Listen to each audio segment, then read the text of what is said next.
Fala, meu querido, fala, minha querida, como é que vocês estão? Espero que vocês estejam todos bem.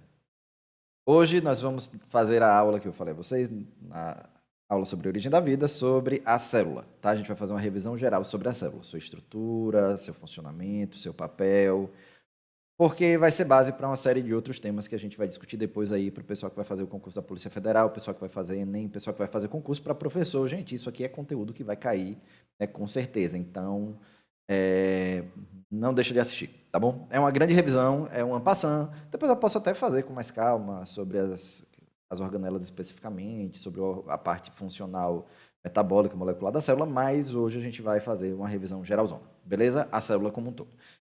Sem mais delongas, vamos para o conteúdo. Antes disso, quem quiser contribuir com o trabalho do canal pode fazer isso doando através de LivePix, escaneando o QR Code com a câmera do celular ou considerar se tornar membro a partir de R$ 4,99. Tá bom? Vamos lá, vamos para o conteúdo propriamente dito e vamos falar sobre a célula. O que é a célula, gente? Um dos poucos consensos científicos que existem aí no mundo é do que é a célula. A célula, o conceito dele, em praticamente toda a literatura que você encontra, é a menor unidade funcional de um organismo, tanto em termos estrutural quanto metabólico, tá bom? Como assim, professor? E as organelas? As organelas são unidades menores que vão compor a célula, mas elas, independentemente, elas retiradas da célula em ambiente normal, tá? Ah, não, mas houve um experimento em que tiraram a mitocôndria e colocaram ela num meio específico e fizeram testes específicos com... Não, a gente falando de forma funcional, em funcionamento em ambiente, né, como ser vivo. Elas não funcionam isoladamente. O lisossomo não funciona sozinho, o centríolo não funciona sozinho, a mitocôndria não funciona sozinha.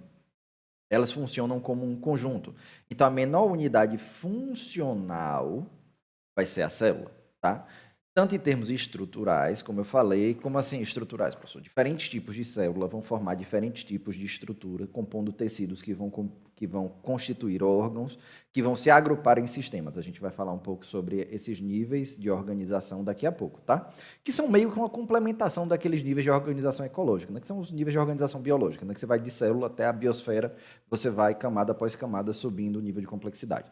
Tá bom? Então, em termos estruturais, você tem células ósseas específicas, né, que vão compor o nosso sistema esquelético, o nosso sistema ósseo. Aí você vai ter células musculares, você vai ter células cardíacas que vão tá ali no coração. Você vai ter, né, mais de um tipo de tecido, então você vai ter mais de um tipo de célula. E aí, enfim, em termos estruturais, ela é a menor estrutura de todas, tá? Quando você sai do organismo, você vai para os tecidos, você vai para o sistema, você vai para os tecidos, você vai chegar na célula com uma menor estrutura de todas e ela é a base estrutural para todo o funcionamento do organismo, tá bom? E em termos metabólicos, por quê? Porque o nosso metabolismo, apesar... Ah, não, a gente está aqui respirando, trocando oxigênio. Não, a gente está comendo, beleza. Mas o nosso metabolismo, de fato, ele vai ocorrer lá no nível celular, tá? A gente comeu, essa comida vai ser quebrada até o nível molecular, né, através do nosso sistema digestivo, absorção, depois vai para dentro da célula, onde essas moléculas vão ser quebradas e alteradas, né, em muitos casos, para que se tornem úteis para o nosso metabolismo celular. Então, o nosso metabolismo, de fato, ele ocorre ali a nível de célula. Beleza? Ah, professor, e a organela não faz metabolismo? A mitocôndria faz a respiração celular. Sim, faz, mas novamente, ela não vai fazer a respiração sozinha, tá? Ela vai fazer a respiração dentro de um contexto em que ela está inserida, com proteínas, com enzimas, com uma série de compostos que vão ser criados, inclusive, por outras organelas, como os ribossomos, como o complexo de Golgi. E aí, esses compostos, né, vão ser importados para dentro da mitocôndria para que ela possa atuar. Beleza? Então, nós vamos ter aqui dois tipos de célula, relembrando também da nossa aula sobre a origem da vida e nossa aula sobre evolução. Tá? A gente vai ter as células procariontes, que são as células onde o material genético não se encontra separado do citoplasma, né? Ele se encontra em meio ao citoplasma, e as procariontes, né? Procariontes, e as eucariontes, que são aquelas onde você vai ter a membrana nuclear separando o material genético do restante da célula, beleza? Então, a célula eucarionte, ela é uma célula mais moderna, ela é uma célula mais organizada, ela é mais funcional, ela passou por um curso de organização, uma personal organizer ajeitou ela aqui, e ela passa a ter todas as suas funções celulares separadas ali nas organelas. a maioria delas isoladas dentro de uma membranazinha, fazendo aquela função específica que ela tem que fazer, é uma belezinha. Mas quando você para pensar, gente, apesar de você ter essa separação das funções metabólicas, né, da célula e as funções estruturais de constituição de membrana, construção de membrana, de construção de vesículas, de endereçamento de proteínas, por exemplo. Apesar de você ter tudo isso sendo feito por organelas específicas, uma coisa que é interessante comentar é o seguinte. Vamos fazer uma analogia aqui, tá? A célula, ela vai funcionar mais ou menos como vamos comparar ela com uma fábrica, tá? Só que ela não vai funcionar com uma esteira de produção linear, onde cada passo acontece sequencialmente um após o outro. Você vai ter as vias metabólicas que vão ser sequenciais, beleza? Mas, tipo assim, ela não funciona de uma forma linear no sentido de que é absorvida a substância e aí o endossomo vai se fundir com o lisossomo, e aí as moléculas que foram digeridas vão agora para a mitocôndria ou vão para o retículo endoplasmático, não. Tudo acontece ao mesmo tempo e quase todas as organelas, elas se relacionam entre si em rede, tá? Todas elas vão ter suas funções acontecendo simultaneamente e a maioria das organelas vão interagir, né? Vão depender de outras organelas e não apenas de uma, não é uma coisa sequencial. Tá? Então, assim, se a gente for comparar isso aqui, é mais ou menos como uma Big Tech funcionando. Eu quero criar um grande programa, eu quero criar um novo sistema operacional. E aí, cada setor aqui vai ser especializado em uma parte do código, né, em uma parte do produto, e aí esses setores vão se comunicar entre si até que você consiga o produto funcional. Basicamente, o que a gente pode dizer é isso, que a integração da célula, gente, não é uma coisa tão compartimentalizada quanto a gente viu na época de escola, é uma coisa muito mais integrada e muito mais complexa, né? Um funcionamento em rede, não um funcionamento em cadeia, beleza? Em termos de estrutura básica, né? Eu não sei se ficou claro, gente, mas se não tiver ficado claro, basicamente é isso, né? Você tem redes sendo formadas de relações e não uma linha, né? Uma sequência. Isso acontece primeiro, isso acontece em segundo, isso acontece em terceiro, né? Elas vão se relacionando simultaneamente. Estrutura básica de uma célula, gente. A gente vai ter aqui dentro da célula procarionte, eu trouxe a célula procarionte por ser a célula mais básica, né? A célula mais simples que tem. Você vai ter que ter um envoltório, isso aqui para mim, não só para mim, né? Para a maioria dos autores, é o que define de fato a célula, membrana e parede celular. Gente, não pode haver uma célula sem membrana. Professor, e sem núcleo? Sem núcleo eu tenho. Tem célula sem núcleo. Tá? Mas ela não se reproduz, tudo bem, mas continua sendo uma célula, tá? A hemácia é uma célula, e a hemácia é uma célula sem núcleo. Mas não tem célula sem membrana. Por quê? Porque se ela não tem membrana, ela está dispersa no meio. Ela não tem a delimitação, ela não é uma estrutura isolada, ela não é uma estrutura específica, ela é só um monte de... Aí a gente volta lá para o sopão primordial, ela é só um monte de moléculas lá nadando num meio específico, tá? Ou inespecífico também, né? Tá no meio do mundo aí. Né? Não, o envoltório aqui é o que vai definir a célula, né? Você tem ali a membrana celular e, em alguns casos, a parede celular. A parede celular das plantas e das bactérias também. Tem bactéria que tem parede celular, tem fungo que tem parede celular. Tá? Então, você vai ter estruturas, você vai ter uma série de organelas, mas nem toda célula tem que ter todas as organelas e nem em todas as células elas vão funcionar da mesma forma ou ter o mesmo objetivo. Tá? Mas, basicamente, o que é que você vai ter? O mais básico é o envoltório, material genético, né? Que aí no caso das bactérias vão ser os plasmídios e os nucleóides. No caso das células eucariontes, aí você tem o DNA lixo, né? Que não é lixo, mas denominou-se assim por muito tempo. O DNA propriamente dito, né? Está dentro do núcleo. Você vai ter o DNA mitocondrial, o DNA plasmidial do cloroplasto, né? Do plasmídio, não, gente, do plastídio, né, do cloroplasto, né? Então você vai ter uma série de outros, uma série de tipos de material genético diferentes que vão estar inseridos dentro da célula, cuja principal função é o quê, gente? Isso aqui. Se aqui era isolar, esse aqui é o quê? Armazenar dados, tá? Como eu falei na aula sobre a origem da vida, a grande função do material genético é funcionar como um grande HD bioquímico. Ele vai armazenar uma série de informações sobre síntese proteica, sobre síntese de enzimas, dobramentos e etc., para que você tenha o funcionamento daquela célula e, por conseguinte, o funcionamento do organismo. Você vai ter a matriz, né, que é basicamente o citoplasma, onde tudo isso aí vai estar inserido, né, vai estar delimitado pela membrana e você vai ter ali aquele meio líquido, meio gel, né, dependendo da densidade, mas basicamente é a matriz intracelular, né, que seria o citoplasma, e vai ter o citossol e outras partes aí, e organelas. E você vai ter os ribossomos. Por que eu coloquei os ribossomos em específico aqui? Porque os ribossomos eles vão ser fundamentais para a síntese de proteínas e enzimas, que basicamente são os motores de funcionamento. Né? As proteínas e as enzimas são grandes motores de funcionamento do organismo, né? Seja ele uni ou pluricelular. Ah, professor, pode ter proteína que não é essencial à vida, sim, com certeza. Mas elas são responsáveis pelo desempenho de uma série de funções dentro do funcionamento dos organismos, tá certo? Ah, professor, mas tem os ácidos graxos também, tem os carboidratos, tudo bem, mas os carboidratos eles vão ser assimilados, os ácidos graxos também vão ser sintetizados, enfim, por outras proteínas ou por outras estruturas e tal.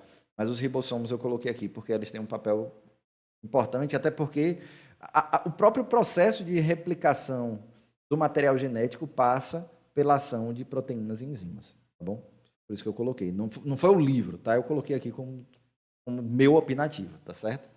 Mas vamos dizer assim, que o básico mesmo é envoltório, material genético e matriz, tá certo? Vamos tirar a opinião do professor do meio aqui, beleza?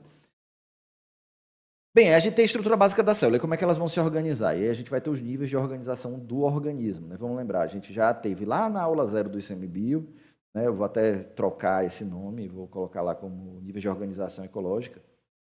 Os níveis de organização do nosso sistema, né? Que você tem o espécime, a espécie, a comunidade, aí você tem a comunidade, depois eu botei o quê, gente? Ecossistema, enfim, tem a sequência. Tem tempo que eu fiz a aula, agora vai fugir da cabeça.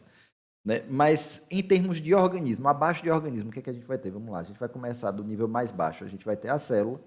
As células, sejam elas do mesmo tipo ou de tipos diferentes, vão se organizar em tecidos, então você vai ter tecidos simples ou complexos. Os tecidos eles vão se organizar em órgãos, né? Então você vai ter diferentes tipos de tecidos formando um órgão, seja esse órgão vegetal, seja esse órgão de um animal, ele vai ser formado muitas vezes por tipos de tecidos diferentes. Dá um exemplo, professor, a folha. A folha ela vai ter um tecido epidérmico, ela vai ter um tecido de preenchimento, ela vai ter um tecido vascular. Esse tecido vascular ele vai ser composto por células específicas, o tecido de preenchimento vai ser formado por células específicas, que são células que têm clorofila, menos lignificadas, menos impermeáveis.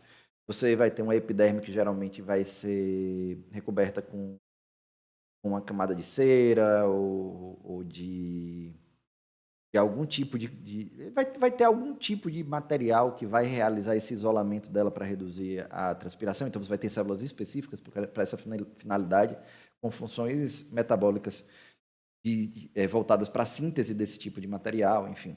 Então, só dando um exemplo aqui, depois a gente vai discutir esses tecidos vegetais, né, na próxima aula. Esses órgãos eles vão se organizar em sistemas, né? Ah, professor, planta tem sistema. Planta vai ter sistema sim, a gente vai conversar sobre isso. Mas basicamente o sistema é só um conjunto de tecidos, né, específicos. Né? Os sistemas eles vão além do órgão, né? Eles vão ser um aglomerado de órgãos, mas no caso das plantas eles são mais sistemas de tecidos propriamente dito. Tá? E você vai ter organismos, né, que vai ser o conjunto dos sistemas que vão estar em funcionamento aí, por exemplo. Ah, e qualquer nível desse aí é fundamental para o funcionamento? Sim, desde que o organismo seja... Uma vez que o organismo está estruturado, você não tem como funcionar sem um desses sistemas, né? Basta dizer, a gente não tem como funcionar. Ah, não, tirou o sistema respiratório. Parou, né? A qualquer animal, tirou o sistema respiratório. Parou. Acabou ali. Ah, não sei o que. Não, você tem animais que não têm certos sistemas, beleza? Mas, uma vez que foi constituído esse sistema, você não tem como privar o organismo mais desse sistema. Então, esse é o nível de organização aqui que você vai ter. Tá bom? Beleza? Vamos seguir. Membrana plasmática. Vamos falar agora das estruturas propriamente ditas. Né? Como eu falei, é a estrutura fundamental, a estrutura mais importante, uma estrutura linda, uma estrutura maravilhosa. É ela que define a existência da célula, tá bom? Como vocês viram lá atrás na aula, né? Na última aula sobre a origem da vida, de novo. Vou estar sempre voltando na aula que é para a gente fazer esse processo de revisão, tá? A primeira célula ela surge depois que você tem as proteínas, enzimas e nucleotídeos ali isolados dentro de um determinado espaço e você tem a formação de uma camada bilipídica, tá? Uma bicamada lipídica. A camada bilipídica é ótima, né? Uma bicamada lipídica. Essa bicamada lipídica ela é uma camada fosfolipídica, tá? Onde você vai ter fosfolipídios com a parte hidrofóbica voltada umas para as outras e a parte hidrofílica voltada para o lado de dentro e para o lado de fora da célula, ok? E por isso ela é uma bicamada, porque você vai ter essa camada aqui e essa camada aqui. Maravilha? Maravilha. Ok, eu tenho ali minha camada de lipídios. A célula está isolada do meio externo? Não. Ela é uma camada semipermeável. Onde é que eu botei aqui? Aqui embaixo. Ó. Ela tem uma permeabilidade seletiva. Ela vai permitir que algumas substâncias atravessem ela. Principalmente o que, gente? Moléculas menores, átomos menores, né, que estão ali em suspensão. Átomos, eu não sei se chega a nível de átomos soltos. Assim. Geralmente são moléculas. Né? Geralmente os átomos eles estão estabilizados em alguma molécula. E aí o que é que acontece? Vamos lá. Essa permeabilidade seletiva ela vai permitir essas moléculas menores, tá? Beleza. E as moléculas maiores, o que é que vai acontecer? Como é que elas vão entrar na célula? Já que essa camada aqui ela cria um isolamento que só passa praticamente água e esses materiais menores que passam por uma difusão passiva, ou seja, sem gasto energético. Como é que essas outras moléculas vão entrar? Elas vão entrar através disso aqui. Ó. Você vai ter proteínas que vão atuar no controle e na ação de regulação tanto de importação como de expulsão, né, de excreção de materiais da célula. Então, tanto eles vão pegar moléculas específicas e trazer para dentro da célula para uso metabólico, como eles vão pegar substâncias muitas vezes nocivas e vão expulsar da célula dentro desse mesmo processo. Tá certo? Geralmente já é um processo ativo, geralmente não é um processo passivo. Então, essa bicamada fosfolipídica aqui, gente, ela tem na sua formação aqui, na sua conformação, uma série de proteínas, que elas podem ser tanto proteínas transmembranas ou integrais, como elas podem ser proteínas periféricas. Como assim? Elas podem ser proteínas que atravessam a célula como um todo, ou elas podem estar só em uma camada, ou na camada superior, superior não, na externa, ou na camada interna, sem atravessar completamente a célula. Maravilha? Maravilha. E essas proteínas podem ainda ter associadas a elas, gente, outras substâncias. Né? E aí você vai ter a formação do glicocálice, por exemplo, né? que atua na sinalização molecular. Aí. Então, exemplos de onde esse glicocálice, por exemplo, vai atuar no sistema imune. Né? Ele vai servir mais ou menos como uma sinalização de reconhecimento celular. Outra função de uma glicoproteína, por exemplo, você tem glicoproteínas que vão estar na membrana do lisossomo que vão impedir que as hidrolases, né, que é aquelas enzimas digestivas que estão dentro do lisossomo, acabem atuando na sua autodigestão. Então, você tem uma série de aplicações dessas proteínas, né, que são fundamentais para o funcionamento da parede propriamente dita e da célula por consequência, né? Então, você vai ter aqui esses carboidratos conjugados, né, lipídios e proteínas. Tanto você vai ter as proteínas sozinhas, como você vai ter carboidratos conjugados também ali. Beleza? Outra função, formação de vesículas para transporte, tá? Porque além da função de proteção e isolamento, né, que a gente conversou logo no começo, eu acho que a gente falou sobre isso. Se não falou, uma das funções dela é fazer esse isolamento, né, é criar esse ambiente separado do ambiente externo, isolado. A membrana também vai formar vesículas para transporte, principalmente vai formar, a gente chama de vesículas, peraí que fugiu o nome. Vesículas de endocitose, gente. Eu tinha que saber esse nome. Eu pensei nele, mas eu fiquei com medo de falar errado, porque eu não gosto de falar errado para vocês, tá? Então, basicamente você tem uma célula aqui, né, seu núcleozinho aqui separado, maravilha, e você tem uma molécula aqui, ou você tem enfim, uma outra célula aqui que ela quer fagocitar. Então, o que é que essa célula vai fazer? Ela vai se projetar para cima dessa outra célula. Como vai ficar estranho esse desenho, gente. Não é bem assim não, tá? Ficou muito exagerado isso aqui, tá? E depois ela vai englobar essa célula. Eu estou sem muito espaço para desenhar, gente. Eu gosto de fazer desenhos, tá? Ela vai englobar essa outra célula dentro de uma vesícula em que esse outro objeto aqui externo, né, vai ficar isolado até ser digerido pela célula, né? Aí depois vem um lisossomozinho aqui, vai se fundir com esse endossomozinho aqui. Essa vesícula geralmente vai se fundir com o endossomo, o lisossomo vai se fundir com o endossomo também, e aí vai formar um endossomo mais tarde e um mais ácido, e isso aí vai ser digerido. Tá bom? Depois ele pega o que sobrou, retira o que é útil, o que é inútil vai ser expulso da célula. Beleza? E vai ter também a função estrutural, tá? Suporte de enzimas e proteínas, né? Como vocês podem ver, a gente tem aqui o suporte propriamente dito na própria parede celular, ou na própria membrana celular, beleza? Onde, inclusive, essas estruturas elas não vão ser fixas, tá? Ela forma um mosaico fluido, tem uma estrutura chamada de mosaico fluido, onde esses fosfolipídios eles podem mudar de lugar, trocar de lugar entre si, essas proteínas podem sair daqui e ir para outro lugar, elas podem migrar ao longo da membrana. Tá? Ela pode ser mais rígida, mas ela também pode ter uma estruturação mais fluida. Beleza? Dando continuidade aqui, agora vamos falar sobre o citoplasma. O citoplasma é basicamente aquela matriz que preenche a célula. E dentro dessa matriz, né, nas células eucariontes, você vai ter uma série de organelas que fazem parte do citoplasma, tá? Então, o citoplasma ele é formado pelo citossol, pelas organelas e pelo citoesqueleto. O citossol vai ser o quê? O citossol vai ser o fluido de preenchimento, né, que pode estar tanto em um estado mais líquido como mais gel, a depender de sua densidade aí, a depender da concentração de água que você tem, e aí você tem um controle da pressão osmótica para isso, enfim, as organelas, como eu falei, que vão desempenhar uma série de funções, as funções propriamente ditas de funções de funcionamento. Poxa, funções para funcionamento mesmo da célula, não tem outro termo para usar, mas ficou estranho. E o citoesqueleto, que é o que vai dar a estrutura da célula. Por isso que a gente fala que o citoplasma ele vai ser responsável pela movimentação e estrutura.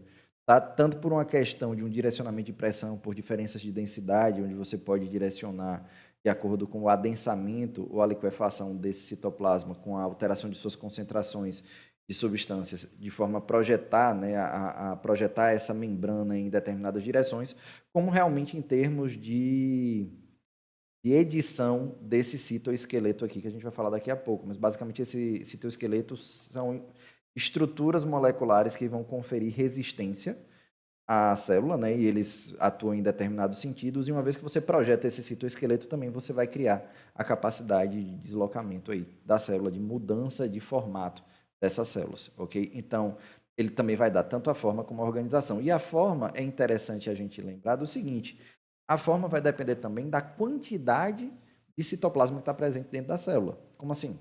O citoplasma ele vai ser composto principalmente de água. Então, quando a célula perde muita água, ela tem uma tendência de murchar e mudar de forma. Quando ela absorve mais água, ela tem uma tendência de inchar e ficar mais arredondada, a depender também de como está estruturado o seu citoesqueleto. Né? Por exemplo, lá você tem uma hemácia, a hemácia, ela de lado, ela vai ser mais ou menos assim, ela vai ter uma concavidade porque foi expulso o núcleo, né? Ficou horrível aqui. Ela vai se parecer mais, ela é meio discoide, tá? Então ela não vai ficar redonda, ela vai ser mais ou menos assim, de lado, né? Só que na verdade ela é um disco e aqui é um achatamento que você tem meio pela expulsão. Parte do seu conteúdo, ela fica meio deprimida. Né? Enquanto isso, você vai ter outras células que vão ser mais fusiformes, como as células musculares. Então, a forma vai depender, dentre outras coisas, da estrutura do citoesqueleto dentro da célula, mas também da quantidade de água que tem dentro dessa célula, tá bom? Porque, basicamente, a água ela vai criar uma pressão nas paredes, dando uma certa resistência contra a compressão também. O citoplasma ele vai ter participação no transporte intracelular, né? Vamos lembrar que tudo vai ser transportado dentro do citoplasma. E aí um aspecto interessante que a gente vai falar daqui a pouco quando a gente fala do citoesqueleto é que na escola, pelo menos, eu não me recordo de ter estudado dessa forma, né? Mas você tem estruturas carreadoras tanto de organelas como de vesículas, né? E vesículas de endocitose, por exemplo, né? Onde essas vesículas elas vão ser carreadas através dos microtúbulos. Então é como se você tivesse pequenos trilhos de trem ali que estão sendo reorganizados para fazer com que se desloquem as coisas aqui, né? Seja uma molécula, seja uma vesícula, seja uma organela dentro da célula. Uma proteína também pode estar sendo deslocada com uma determinada finalidade. Geralmente são endereçadas através de marcadores moleculares. Ok? E também o armazenamento de substâncias. Então, quando você analisa o citoplasma, muitas vezes você vai ter ali gotículas ou encraves, né, pequenos cristais de algumas substâncias, sejam elas carboidratos, sejam elas alguns lipídios, né, gotículas, umas gotículazinhas de óleo. Então, o citoplasma também vai ter função de armazenamento.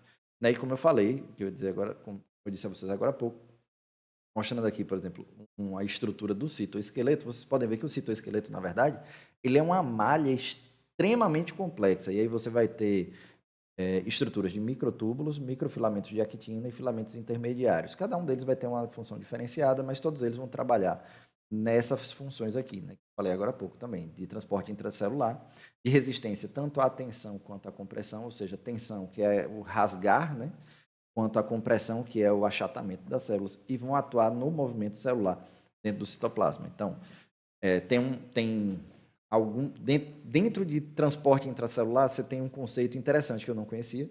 Né? Novamente, eu estou reaprendendo muita coisa estudando para fazer esse vídeo para vocês, que é o conceito de motores moleculares, que basicamente você vai ter determinadas substâncias que vão fazer com que uma determinada organela se mova através de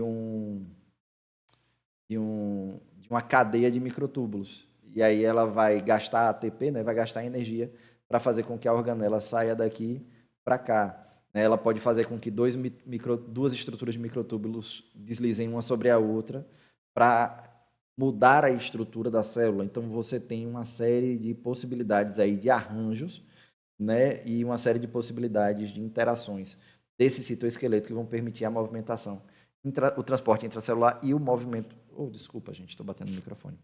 Ajeitar aqui. E o movimento celular propriamente dito. Tá? E por último, um tipo de movimento que eu achei interessante é o seguinte: você às vezes vai ter uma estrutura que está presa aqui a uma cadeia de microtúbulos, tá? Aí tem microtúbulos aqui e tem microtúbulos aqui. E aí ele faz o quê? Ele faz o desmonte das peças aqui e monta as peças aqui. E aí ela vai empurrando, né, essa estrutura ao longo da célula em direção ao seu destino. Então, assim, essa parte de movimento celular é bem interessante. Depois eu acho que eu vou acabar dando uma estudada, porque eu achei bem legal essa parte de motores moleculares. Antes de falar sobre o centríolo, gente, uma coisa que eu tinha esquecido de falar com vocês é que a gente está falando aqui sobre as estruturas celulares, né? A gente tem a membrana, a gente tem o núcleo. Basicamente, tudo que está dentro do citoplasma vão ser organelas, tá? Só que aí a membrana plasmática ela é uma estrutura, ela não é uma organela. Né? Então, você vai ter uma classificação dessas organelas. Desculpa, gente, às vezes eu estou gaguejando um pouco, é porque está tarde e eu estou super cansado. Foi super puxada a semana. Sim, aí você vai ter as organelas, né? Pronto. E aí você vai classificar as organelas em dois tipos. Você vai classificar elas em membranosas e não membranosas. As organelas membranosas vão estar separadas, né, vão estar revestidas, na verdade, por uma membrana, que pode ser similar à membrana plasmática ou não. Existem algumas que têm membranas diferentes, com uma natureza diferente da membrana plasmática. Ou você pode ter as não membranosas, né, que são estruturas que estão livres desse isolamento. Beleza? Dando continuidade. Centríolo. O centríolo ele vai estar localizado no centrossomo. Né, eles vão ficar localizados no centrossomo, que são centros organizadores de microtúbulos. Por que centros organizadores? Porque ele é o principal centro. Porque você tem outros centros organizadores de microtúbulos que podem atuar, por exemplo, na construção de flagelos, por exemplo, que são utilizados para o deslocamento do organismo. Mas os centríolos eles vão ter uma função especial porque eles vão atuar dentro da separação das cromátides irmãs aí, dentro do processo de divisão celular. Então, basicamente, o que é que eles vão fazer? Eles vão se fixar nos centrossomos, beleza? E vão puxar para polos diferentes cada uma dessas cromátides para que se tenha a separação aqui do DNA, ok? Maravilha. Vamos falar agora sobre o núcleo, gente. O núcleo, ele é extremamente importante porque ele abriga o nosso material genético, né? Onde está situado o nosso DNA. Sem o nosso DNA, a gente não funciona. Se der defeito no nosso DNA, a gente sofre alguma mutação estranha e provavelmente tem a nossa saúde seriamente prejudicada. Então, sua principal função é abrigar o material genético da célula. Tá? Diferente da membrana plasmática, ele é composto por ele tem uma membrana que separa ele, que é uma dupla membrana lipoproteica, né? Então ela tem uma natureza molecular um pouco diferente. E um aspecto interessante sobre ele é que ele tem uma série de poros, né, que são as nucleoporinas, que vão permitir, por exemplo, a saída dos ribossomos e a entrada de substâncias ali dentro do núcleo da célula. E, novamente, aí você vai ter um controle de entrada e saída do que pode, do que não pode adentrar o núcleo, né, dentro do que vai ser utilizado nos processos de funcionamento dele, certo? Outra peculiaridade do núcleo é que é onde ocorre a montagem dos ribossomos. Não tem nada muito emocionante sobre o núcleo celular. O que vem de mais emocionante vem no momento da divisão mitótica ou meiótica, né? Que é todo aquele lance de condensação dos cromossomos, separação, papapá, mas normalmente a membrana em si, o núcleo em si, não tem muita coisa acontecendo dentro dele, não. Tá bom? Retículo endoplasmático, gente, é uma estrutura. Eu já vi tanto ser chamado de organela como de sistema intramembrana. Basicamente, ele foi formado pelo dobramento, né, pela invaginação da membrana plasmática.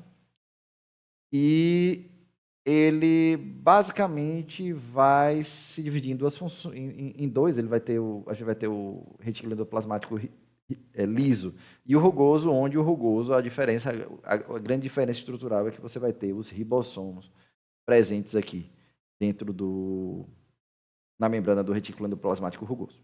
Maravilha? O retículo endoplasmático ele vai ser responsável tanto pela síntese proteica, no caso do retículo endoplasmático rugoso, que está junto com os ribossomos, né? Como síntese de lipídios. Aí a gente está falando mais do retículo endoplasmático liso, certo? Você vai ter também a produção de membranas acontecendo aqui dentro do retículo endoplasmático e o processo de desintoxicação celular. Ah, professor, e o peroxissoma? O peroxissoma ele vai ter como função a desintoxicação celular, mas o retículo endoplasmático liso também vai ter participação nesse processo. Eles geralmente atuam em sistemas diferentes, né, com substâncias diferentes. E outra coisa interessante é que o retículo endoplasmático liso, em especial, ele vai servir como depósito de íons de cálcio. Isso aí ajuda, principalmente nos músculos, a realizar o equilíbrio de concentração de determinados íons que vão ser responsáveis, inclusive, pelo processo de contração muscular. Beleza?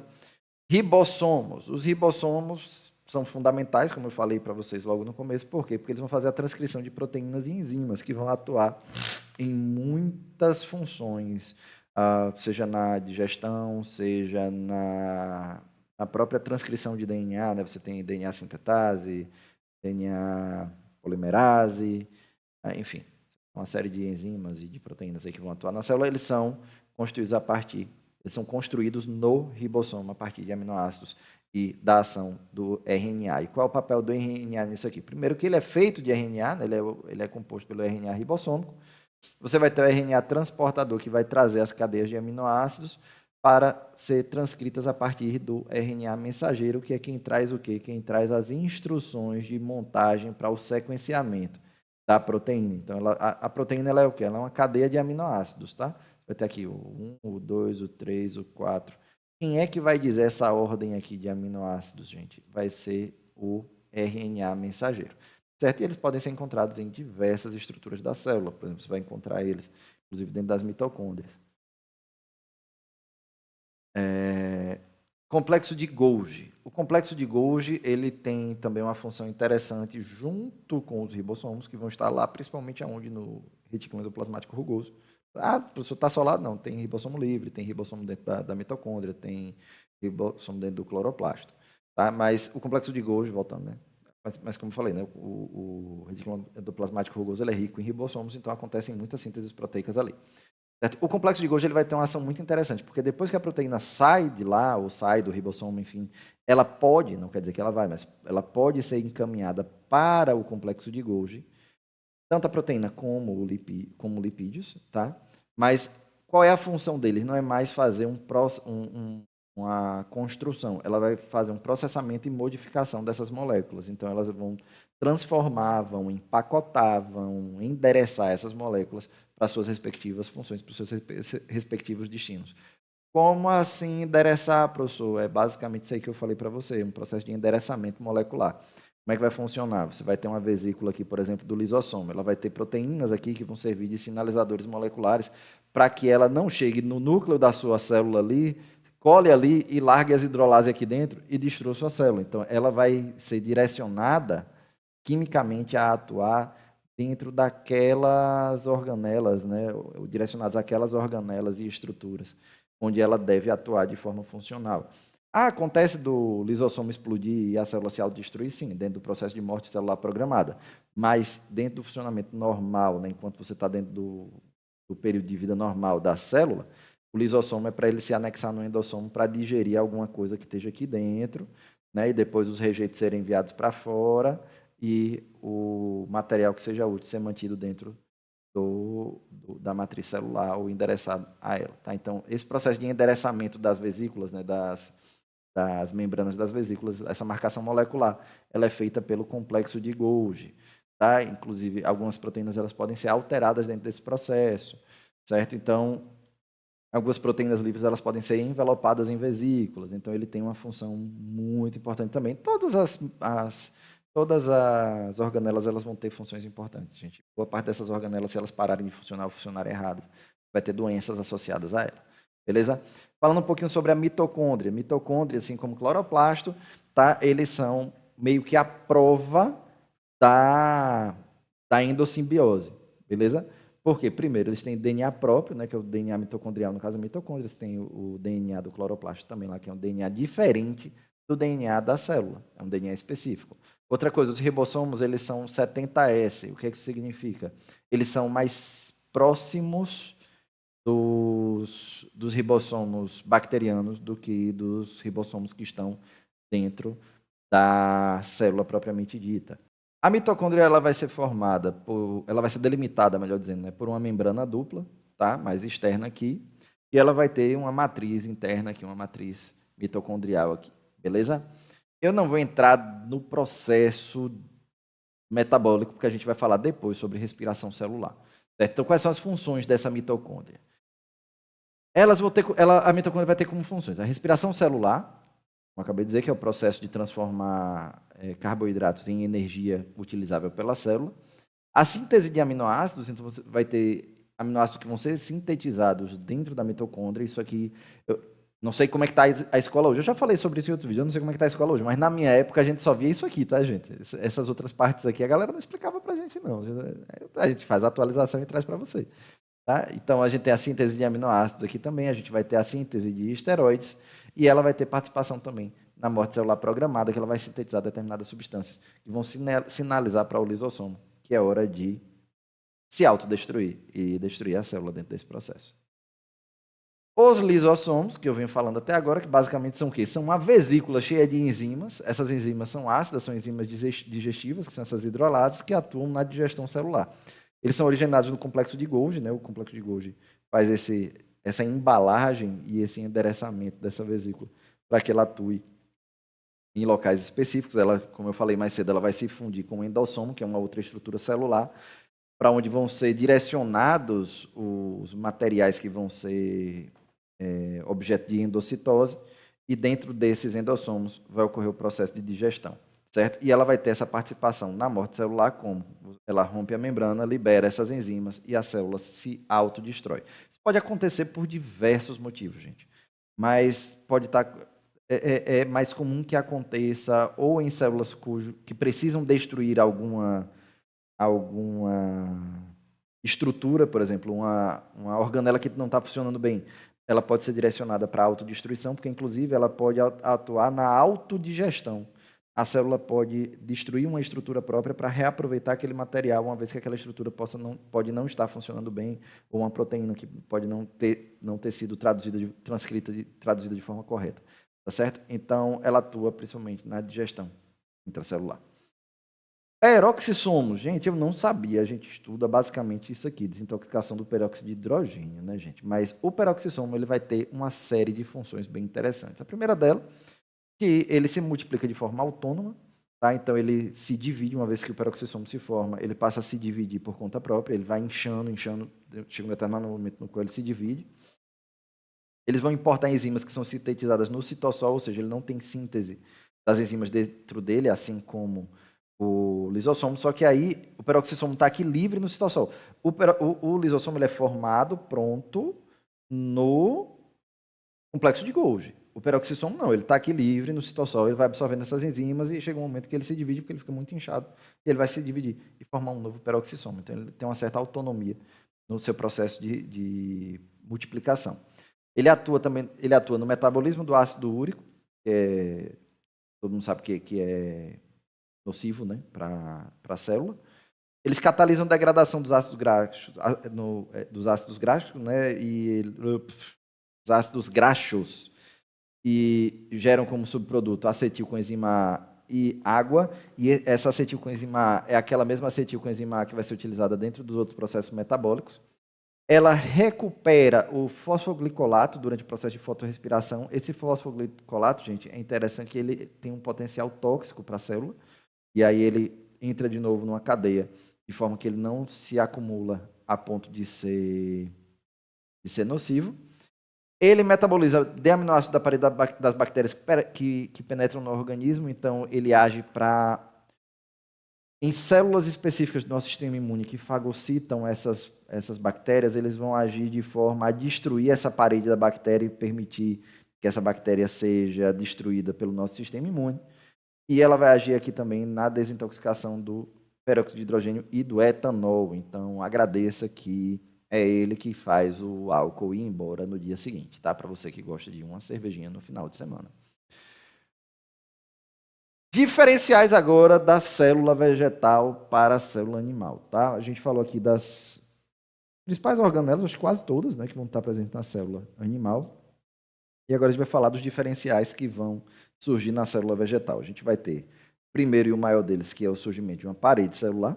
Tá? Então, além da membrana plasmática, você vai ter uma parede, geralmente essa parede ela é constituída principalmente de celulose. Você vai ter a presença dos plastídeos, que são os cloroplastos. Tá?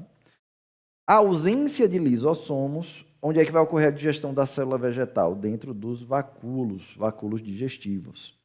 E a presença de plasmodesmos, que são canais de comunicação que atravessam a parede de uma célula e conectam ela com a célula vizinha, permitindo assim que haja uma comunicação, uma troca de substâncias aí entre as células. Ok? Então, uma perguntinha rápida aqui. Em conjunto com vacúolos e paredes celulares, são componentes característicos exclusivos de células vegetais, tá? Ribossomos, não. A gente viu que isso aqui tem nas células animais. Centríolos, não. Certo? A gente viu que tem nas células animais. Membrana plasmática, pior ainda.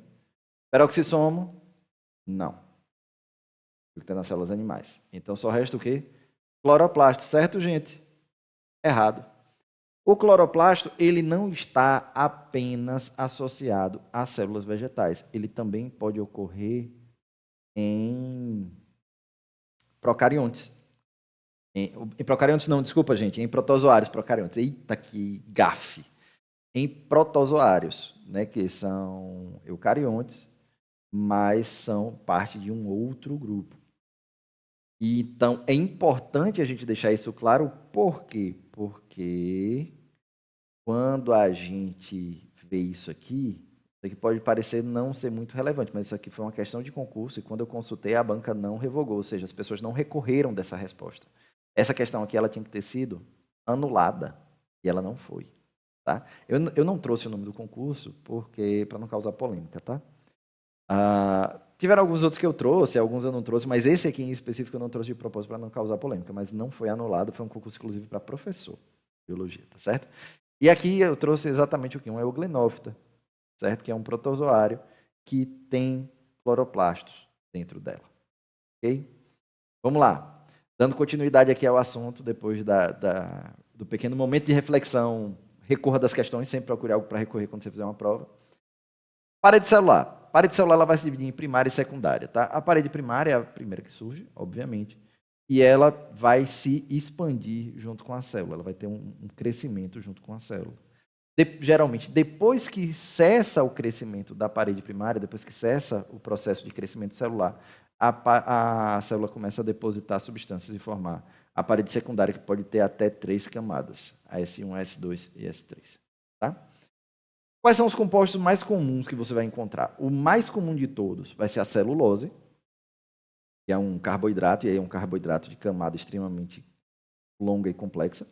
Você pode ter a lignina, que é mais resistente, a suberina, que é mais resistente ainda e é mais impermeabilizante ainda, a cutina e as ceras, que vão estar, a cutina e as ceras, elas vão estar mais associadas à formação de camadas de proteção contra a desidratação celular. Já a lignina e a suberina, elas vão estar ligadas não apenas a essa impermeabilização da parede, como elas vão estar também muito ligadas à resistência da célula, né? Então, tecidos muito lignificados, eles têm uma tendência de ser tecidos mais rígidos. Geralmente você vai encontrar eles em áreas mais resistentes do caule. Okay? Ainda sobre a parede celular, quais são as funções dela agora? Né? Resistência estrutural e proteção. Então, a partir do momento que você cria essa camada impermeável aqui, extremamente resistente, você não apenas dificulta a entrada e saída de água e de outras substâncias, como você também dificulta a ação de patógenos contra esse organismo, né? Contra as células desse organismo. Elas vão dar suporte estrutural. Aqui, como vocês podem ver, um caso clássico, todo o livro de biologia da minha época tinha isso aqui, né? Em termos de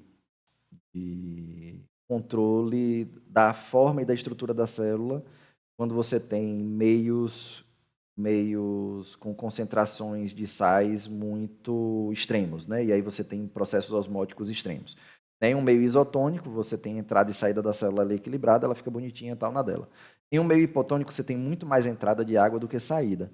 Em uma célula animal, o que poderia acontecer aqui? A célula poderia explodir, ela poderia romper a membrana. Na célula vegetal, a parede contém essa entrada de água e faz com que a célula mantenha a sua estrutura. E a mesma coisa acontece no meio hipertônico, porque aí aqui ó, a célula vai dar a parede celular, a célula vai dar uma murchada, mas a parede celular vai segurar a membrana e aí quando ela reidrata, ela consegue voltar à sua estrutura funcional. Maravilha? Resistência à desidratação, como eu falei agora há pouco, né? Vocês vão ter diferentes tipos de substâncias com diferentes graus de resistência à desidratação, né? Com diferentes graus de impermeabilização da parede, vão prover resistência mecânica, vão prevenir a citólise osmótica, né? Que é esse processo de rompimento da célula em função de desequilíbrios osmóticos, manutenção da turgescência, que é a manutenção que é quando ela murcha, né? Ela vai manter a forma. E ela vai ter também uma atuação antimicrobiana. Muitas dessas paredes celulares vão ter substâncias encravadas nelas que vão evitar a ação de micro-organismos contra essas células. Então, indo aqui para uma questãozinha sobre parede celular. As células vegetais apresentam com muitas suas características a ocorrência de parede celular, certo? É só a célula vegetal? Não, outras também podem ter. Sobre a parede celular das células vegetais, assinale a alternativa incorreta. Embora muitas células apresentem somente a parede primária, em outras o protoplasto deposita uma parede secundária. A parede celular secundária é depositada internamente à parede primária. A gente viu isso aqui. Após a parede primária ter cessado seu crescimento. Exatamente. E não aumentar mais em superfície. Então, essa aqui está correta. As paredes secundárias lignificadas têm como função aumentar a resistência em células que desempenham funções específicas, tais como transporte de água pelo xilema e sustentação pelo colema. Beleza, a gente vai ver isso nos tecidos, mas lignificação... Ah, professor, eu não vi ainda tecidos. Lignificação, função de aumentar a resistência. Eu falei agora há pouco para vocês, tá? Então, até aí está correto, tem um indicativo aqui que está mais correta. Mas você poderia até ficar em dúvida com relação, porque às vezes eles botam até uma pegadinha aqui, né? Mas você já vê que ela está meio certa. Vamos dizer que você não viu ainda tecido vegetal, tá? A orientação das microfibrilas de celulose depositadas no interior da parede primária influencia a direção da expansão celular durante o crescimento das células. Tal orientação, por sua vez, é resultado das ações de hormônios como etileno e giberelinas. Não faço ideia. Vamos ver as outras?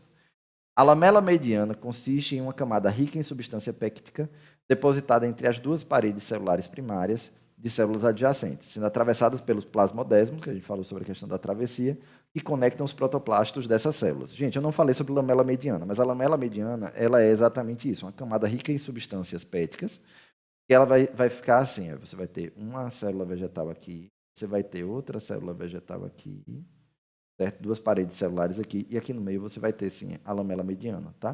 Eu acabei não comentando sobre isso, deveria ter comentado. Oh, desculpa. Hoje eu estou todo atrapalhado, gente, vão desculpando, tá? Mas vamos que vamos. A celulose é o principal componente das paredes celulares, isso aqui eu já falei desde o começo. Né? Além de celulose, são encontrados em quantidades variáveis moléculas como hemiceluloses, acabei não citando, mas fazem parte também, pectina, lignina, cutina e suberina. Que também está correta, tá? Então, o que vai acontecer é exatamente isso aqui. Durante o crescimento da célula, esses hormônios, e não são só esses dois, você tem outros hormônios que também vão atuar, e a gente vai ver isso em fisiologia vegetal, né? Você vai ter as auxinas também, que têm uma certa participação na reorganização dessas microfibrilas de celulose. Quando ela tem um crescimento longitudinal, você vai ter uma estruturação das microfibrilas, né, dessas fibras de celulose em um sentido, de forma que ela tenha menos resistência a esse crescimento. Quando ela vai ter um crescimento em termos de largura, né, um crescimento transversal, você vai ter aí ela se reorganizando de forma novamente a prover a menor resistência possível para que você tenha a formação dessa parede, o alongamento dessa parede. Paredes celulares são estruturas rígidas e porosas que protegem a membrana celular. Ao propor que seus alunos identificassem diferentes seres vivos pela constituição bioquímica da parede celular de algumas células, um professor recebeu os seguintes resultados. A parede celular é formada por um polissacarídeo chamado quitina, que a gente já sabe que não é planta. A parede celular apresentava tanto celulose como lignina. Aqui é planta. A parede celular era constituída por peptidoglicanos e uma segunda camada externa de membrana. Vamos ver aqui quais são as alternativas. Poxa, a gente não estudou essas outras duas. A gente só sabe aqui a de celulose e lignina. A gente sabe que aqui é planta. Né? Celulose e lignina, aqui a gente sabe que é o que? Vegetal. Então vamos lá. Alternativa A. A alternativa que representa os seres vivos, respectivamente. Fungos, vegetais e bactérias. Vegetais aqui está no local correto. Artrópodes e algas, já está errado. Protozoários e fungos, já está errado. Fungos, algas e bactérias, já está errado. Então a gente vai ter aqui o quê? Alternativa A é a alternativa correta, tá? Hoje eu estou rabiscando tudo, estou nervoso. Nas plantas, gente, você vai ter uma alteração do peroxissomo em alguns tipos de célula. Você vai ter um tipo específico que vai estar geralmente nas sementes, que é o glioxissomo. Esse glioxissomo ele vai atuar dentro do processo de germinação. O que é que ele vai fazer? Ele vai converter acetil-CoA em glicose, tá?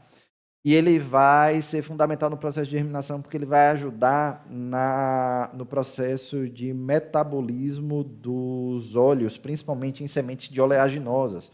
Então, eles vão converter os lipídios em açúcares, né? Eles vão converter aqueles óleos que estão ali dentro daquelas oleaginosas em açúcares e vão facilitar esse processo de germinação, ok? Vacúolo, outra estrutura fundamental da célula vegetal, ele ocupa até 90% do volume celular e ele vai ter função principalmente de armazenamento para substâncias produzidas em outras organelas. Né? Além disso, ele vai atuar no controle da pressão interna e manutenção da rigidez, bombeando, né, para dentro e para fora determinada substância de forma a ele adquirir maior ou menor resistência. Certo? Ela é, inclusive, envolvida por uma membrana com nome específico, que é a membrana vacuolar ou tonoplasto. Uma coisa interessante é que muitas células vegetais, elas quando se formam, elas não têm o vacúolo plenamente formado, elas vão ter uma série de pequenos vacúolos que depois vão se fundindo e vão formar o vacúolo da célula. Ok? E o plastídeo, que é o que dá a carinha das nossas plantas, né, que é o quê? É o cloroplasto. Mas é só o cloroplasto, professor? Não, a gente também vai ter o cromoplasto, o amiloplasto, que basicamente são outra evidência do processo de endossimbiose. Né? Eles têm DNA próprio, enfim, eles têm toda uma série de estruturas que indicam que eles foram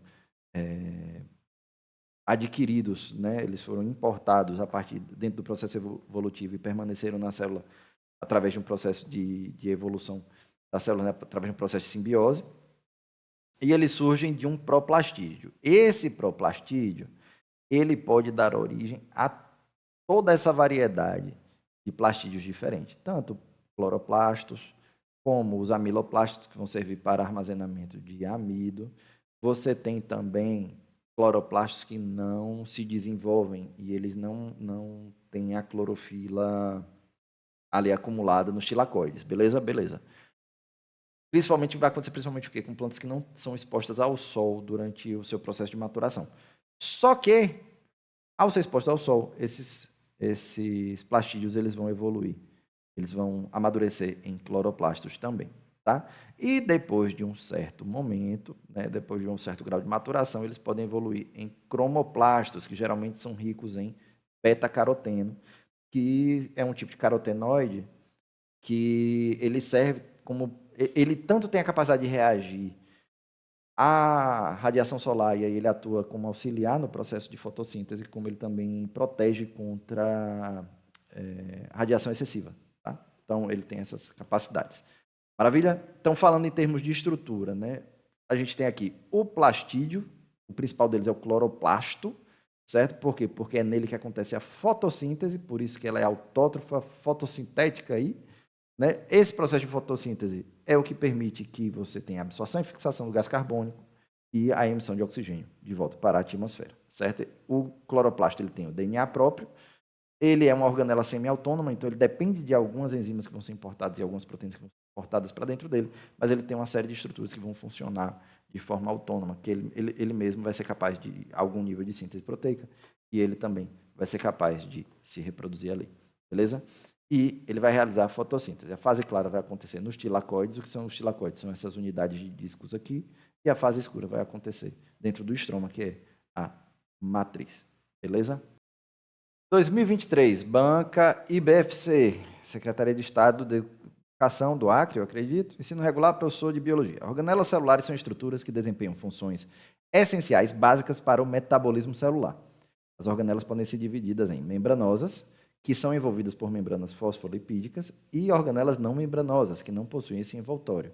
Assinale a alternativa que apresenta a associação correta de uma organela membranosa, ou seja, ela tem que ser membranosa e com a função correta. Ok? Ok. Vamos lá. Retículo endoplasmático liso e síntese de lipídios. Essa aqui foi até covardia, porque a gente falou sobre isso. Mas vamos ver as outras. Centríolo, formação do fuso mitótico. Isso aqui está certo, tá? Que é quando ele se separa e faz a separação da cromátide irmã, porque o que é que acontece? O centríolo, como eu falei, né, eles são dois grupos aqui de microtúbulos. Um vai para um fuso, outro vai para outro fuso, formar os fusos mitóticos, e o DNA que está aqui no meio vai ser puxado para um lado e para o outro, separando as cromátides em cada polo, né, em cada fuso mitótico. Maravilha? Mitocôndria. Mas o que é que está errado aqui? Desculpa. Centríolo não tem membrana. Mitocôndria tem membrana. Sustentação estrutural da célula. Seria citoesqueleto ou citoplasma. Esqueceu, né? Ribossomo. Síntese proteica. A função está correta, mas o ribossomo também não é membranoso, tá? Então, aqui a gente vai ter o quê? Retículo endoplasmático liso, que vai ser formado a partir da membrana, da estrutura de intramembranas, e a síntese de lipídios. Maravilha? Vamos lá. Ano 2024, da CESP, pesquisador em propriedade industrial. Aí. Os lisossomos são organelas diretamente envolvidas com a digestão intracelular, podendo, inclusive, digerir organelas e macromoléculas da própria célula. Certo ou errado? Ela está correta. Tanto ela pode digerir uma organela defeituosa ou no processo de morte, no processo de morte celular, ela digere a própria organela, como moléculas, gente, que é uma coisa que eu não comentei, mas quando as proteínas passam pelo complexo de Golgi, elas passam também por um controle de qualidade, tá? É o controle de qualidade da célula. Elas podem ser endereçadas para a destruição, caso elas não tenham sido sintetizadas de forma correta. A célula não vai desperdiçar, não vai jogar proteína fora. Então, ela vai ser digerida e vai ser reaproveitada. Okay? As células possuem organelas membranosas e não membranosas, de novo. Assinale a alternativa que apresenta apenas organelas não membranosas, aqui para Instituto AOCP, EBSER, técnico em citopatologia. Apenas organelas não membranosas. Mitocôndria, membranosa. Retículo, membranoso. Complexo de Golgi, membranoso. Lisossomo, membranoso. Retículo endoplasmático, membranoso. Lisossomo, membranoso.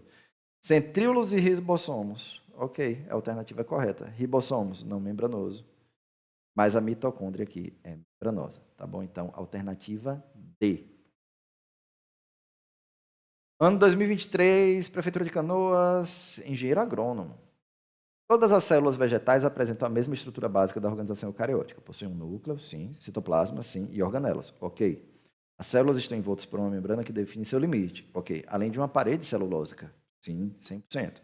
As organelas celulares estão distribuídas em três categorias principais com base no módulo pelo qual elas se originam. São categorias de organela de divisão independente, derivadas do sistema de endomembranas, as seguintes organelas. Então, divisão independente. Tá? Mitocôndria não é do sistema de endomembranas. Já foi. Envoltório nuclear não é do sistema de endomembranas. Eu gosto muito de trabalhar logo com o quê, gente? Com a eliminação, tá certo?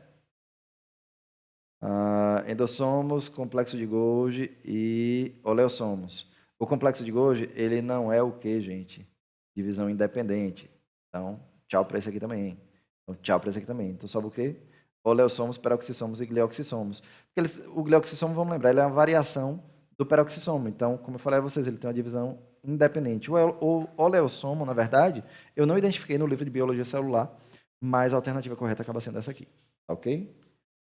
Dando continuidade, mais uma vez, ano 2016, Banco Instituto Federal do Rio Grande do Sul.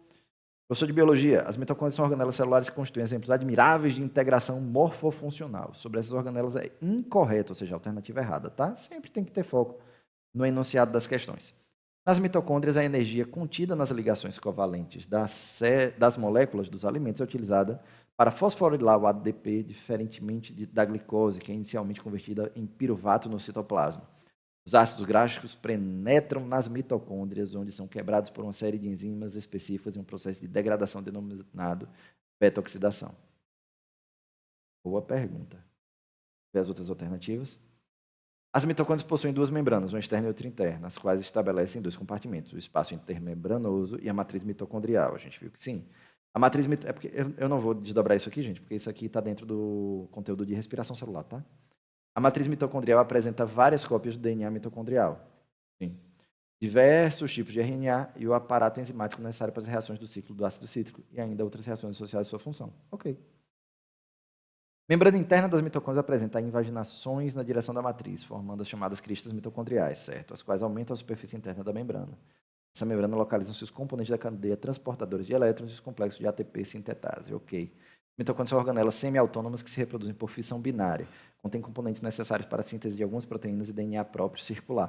Com base nesses e em outros aspectos, é plausível que as mitocôndrias tenham evoluído de células procariontes aeróbias fotoautotróficas. Aqui você já achou. Olha aqui, ó. Você pode, às vezes, não saber o conteúdo, mas, às vezes, uma coisa que você sabe da questão, uma coisa, ali, você pega a questão, você pega a banca no pulo. Mitocôndria, ela não é fotoautotrófica, gente. Por quê? E quem é fotoautotrófico? Foto, luz, autotrófico, produção de alimento. A própria produção de alimento. Quem é o fotoautotrófico que foi endocitado lá, que foi devorado lá pela célula original? Foi o cloroplasto. Então, a alternativa errada já é essa aqui. Então, todo o restante aqui vai estar correto. Certo? E que tem estabelecido simbiose com as células eucariontes. Esse aqui é o detalhe onde você pega. Então, quer dizer, só isso aqui está errado, todo o resto está certo. As mitocôndrias humanas são de origem materna, sim, pois todas provêm do ovócito fecundado. Na fecundação, após a fusão de membrana entre as duas células gaméticas, as mitocôndrias do espermatozoide são marcadas e destruídas, restando somente aquelas de origem materna. Esse tipo de geração uniparental favorece o uso de DNA mitocondrial em estudos sobre a história evolutiva da espécie humana. Exatamente. 2017, Polícia Científica, Polícia Civil, perito, provavelmente, né? Químico legal. Analise a afirmação abaixo sobre características de uma organela de células eucarióticas e assinale a alternativa correta. Nessa organela, lipídios da membrana são sintetizados e proteínas destinadas à secreção, à inserção na membrana e à residência em certas organelas sofrem modificações pós-tradução. Certo? Falei meio rápido, vamos de novo. Nessa organela, lipídios da membrana são sintetizados e proteínas destinadas à secreção, à inserção na membrana e à residência em certas organelas, olha que melhorou muito, né? Sofrem modificação pós-tradução. Quem é que altera proteínas, gente, depois que elas são construídas? O complexo de Golgi. Ribossomo, síntese de proteína, não é transformação. Nucleolo, síntese dos ribossomos, construção dos ribossomos. Peroxissomo, desintoxicação celular e aqueles outros processos metabólicos que a gente discutiu. Né? Retículo endoplasmático, aí você vai ter, né, o rugoso ou o liso, aí você vai ter síntese proteica no rugoso, síntese de lipídios no liso, desintoxicação celular no liso, armazenamento de cálcio no liso. Então, a gente vai ter aqui o complexo de Golgi como responsável pela transformação de proteínas, certo? Banca 2015, FADESP, Prefeitura de Monte Alegre, no Rio Grande do Norte. As organelas celulares que estão associadas ao acúmulo de cálcio nas células musculares são, a gente falou diretamente sobre isso, né? Mas vamos lá, mitocôndria, não, respiração celular e aquelas outras funções que a gente acabou de discutir. Retículo endoplasmático rugoso, também não. Centríolos, também não. Retículo endoplasmático liso, vai fazer o acúmulo de cálcio, tá bom? Peroxissomos são organelas celulares presentes no citoplasma de células animais e vegetais. É correto afirmar que nas células humanas essas organelas produzem enzimas e ácidos nucleicos para uso no metabolismo de proteínas e ácidos graxos, sendo abundantes nas células do estômago e do pâncreas. Transformam lipídios em açúcares para uso na produção de ATP intracelular e manutenção das funções celulares normais, sendo abundantes no pâncreas. Decompõem o peróxido de hidrogênio, realizam a oxidação de ácidos graxos e participam da síntese de compostos como colesterol, sendo abundantes nas células do fígado e do rim. Sintetizam enzimas e componentes de membrana plasmática e nucleados neurônios abundantes no sistema nervoso central. Iniciam o processo de síntese proteica nos ribossomos celulares e a síntese de glicogênios abundantes principalmente nas células do fígado. Então, esse aqui está errado, não inicia síntese proteica, eles não sintetizam enzimas e componentes de membrana plasmática, então não é esse aqui também. Ele vai atuar na decomposição do peróxido de hidrogênio e a oxidação de ácidos graxos, tá? Gente, era isso que eu tinha para vocês hoje. Espero que tenham gostado da aula. Vão desculpando aí pelos momentos aí que eu dei uma congelada, como eu falei, porque essa semana foi bem puxada. Mas semana que vem estaremos de volta com mais conteúdo, com força total, com fé em Deus, descansados aí do final de semana. Porque não está brincadeira, tá? Um grande abraço para vocês, bons estudos, espero que tenham gostado da aula. Se não gostou, deixa aqui nos comentários. Se tem uma crítica, deixa aqui nos comentários. Se tem alguma correção, deixa aqui nos comentários. Se tem alguma pergunta, deixa aqui nos comentários. Qualquer coisa, deixa aqui nos comentários, tá bom? Eu vou me esforçar para tentar dar o retorno para vocês, tá ok? Um grande abraço, fiquem bem, bons estudos, boa jornada, boa preparação para qualquer seleção que vocês estejam fazendo e nos vemos na próxima aula. Um abraço, fiquem bem e até mais.